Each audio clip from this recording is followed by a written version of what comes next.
புரட்சி தமிழர் ஐயா எடப்பாடியாரை பொறுத்தளவில் நம்மை போன்ற ஒரு சாமானியர், கஷ்டத்தை தெரிந்தவர், உணர்ந்தவர், அதை அனுபவித்து கடந்து வந்தவர். அதனால் ஒரு சொல்வதற்கு முன்பாக 1000 முறை யோசிப்பார். ஒரு சொல்வதற்கு முன்பாக, ஒரு வாக்கு கொடுப்பதற்கு முன்பாக 1,00,000 முறை யோசிப்பார், சிந்திப்பார், ஆய்வு செய்வார், ஆதாரங்களை தேடுவார். ஆனால் எடப்பாடியார் வாக்கு கொடுத்து விட்டால் அது ஆண்டவன் வாக்கை போல அதை நிறைவேற்றி தருவார். அதுதான் தமிழ்நாட்டினுடைய வரலாறு. நம்முடைய இப்போதைய முதலமைச்சர் ஸ்டாலின் அவர்கள் முதலமைச்சர் கலைஞருக்கு பிள்ளையாக பிறந்தவர், செல்வ சீமானாக வளர்ந்தவர்.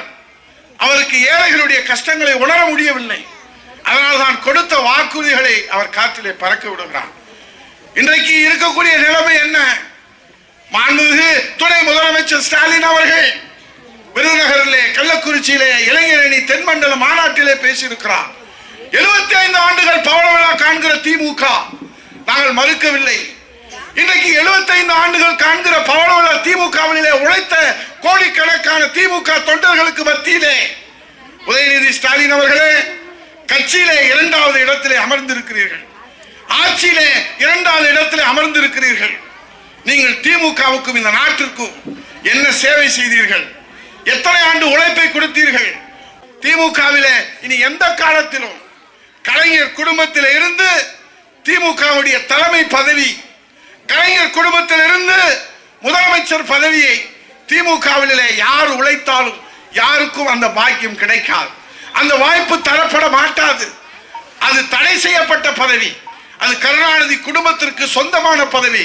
இதுவா ஜனநாயகம் என்பதை நீங்கள் சிந்தித்து பார்க்க வேண்டும். ஜனநாயகத்திலே, இன்றைக்கு ஜனநாயக நாட்டிலே, இன்றைக்கு மக்களாட்சியிலே யாரு வேண்டுமானாலும் வரலாம். அதுதான் அண்ணா திராவிட முன்னேற்ற கழகம், புரட்சி தலைவர் எம்ஜிஆர் உருவாக்கிய கட்சி.